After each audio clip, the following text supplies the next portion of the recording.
zoo ain't open yet, there is. What do you mean the monkey's coming to dinner here? Not the zoo. Mickey Dolenz, ladies and gentlemen. And let's hear it from the Sandy and Lofi Show.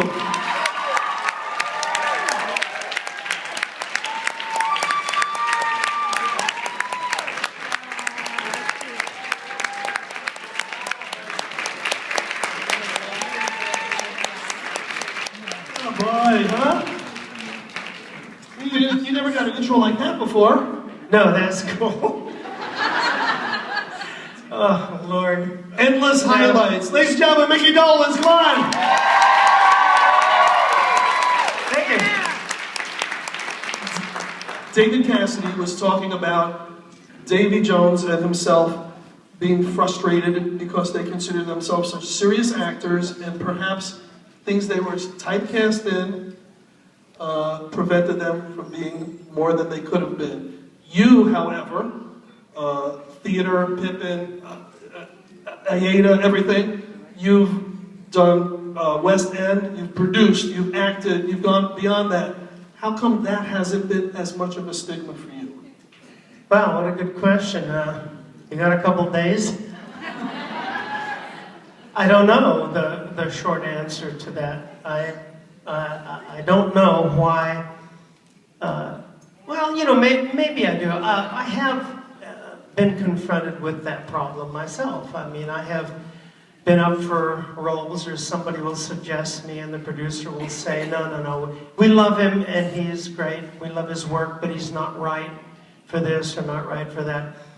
It's a common problem, you know. It is, I call it the Leonard Nimoy problem.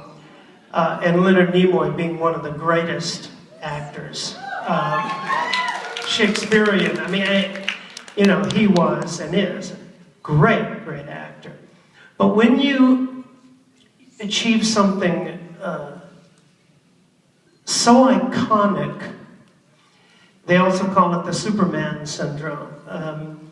When you achieve something and you create a character that is so iconic and just permeates the cultural landscape, you know, it's a double-edged sword. On one hand, you're incredibly successful. On the other hand, yeah, typecast, stigma, whatever those words are that you want to use. And it can become a problem, especially if you really want to move on. Now, having said that, some people do move on, or sideways. You know, I will always be Mickey of the Monkees. Paul will always be Paul of the Beatles. Leonard Nimoy will always be Mr. Spock. But you can sort of nudge it sideways. It's really tough to stop that inertia, you know, completely. And people do try. You know, they just try to stop the train, excuse the pun, but they're just, the train being their career and their notoriety or whatever they're well known for. And you see that all the time in concerts where the singer will say, I'm not singing any of my hits. I'm only doing my new material, for instance. And the audiences, you know, depending, will either, you know, get behind them or they'll get really pissed off. And I remember once in the 70s when I was in England and I was producing and directing and writing, and I wasn't singing, acting, no performing, nothing. And the Everly Brothers had got back together for a reunion after 20 years or something.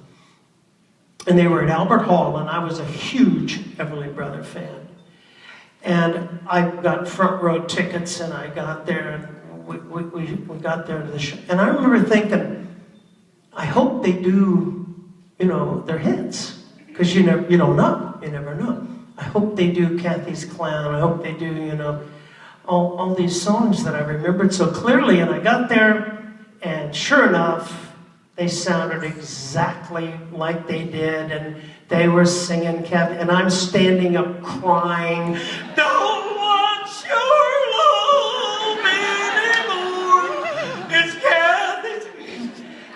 And I remember thinking at the time, and there was no plans to go back and do any monkey stuff or any show business stuff, performing.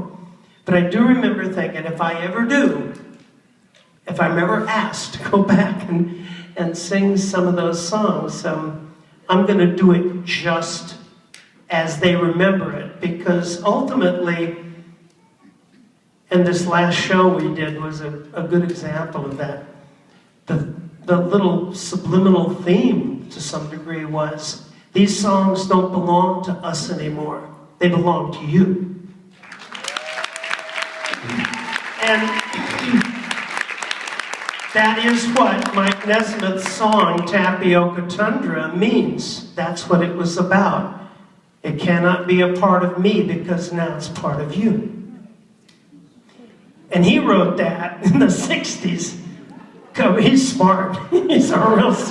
It took me another 30 years to figure it out. But and it's true. And if you get that, then you can satisfy the audience and you can move on. I have albums out. I've done other things. I can sing a different song. But you do have to know where the meat and potatoes is of it, you know. They have a lot of questions for you, but I want to do a follow-up because you mentioned Leonard Nimoy. I don't think there's a person in this room who will argue with me when I say you and the monkey should be in the Rock and Roll Hall of Fame. Thank you. Hold on. It might be your fault that you're not in the Rock and Roll Hall of Fame. And I'll tell you why. I want to challenge this.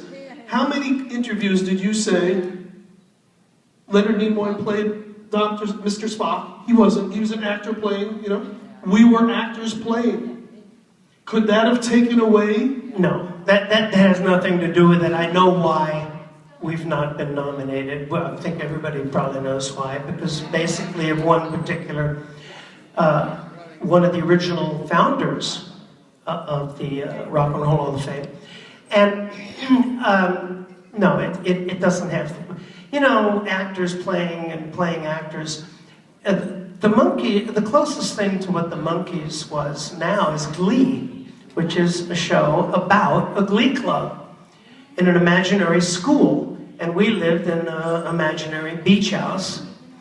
But like Glee, we could all do it. We could sing and dance and play, and they can. They go on the road and they tour, but you know, are they a real glee club or not? I mean, it gets to be fantasy and reality. No, the reason is because the Monkees came out of a very different place in that zeitgeist back then.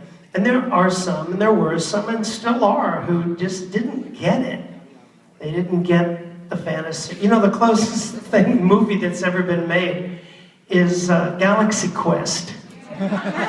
You've seen Galaxy Quest?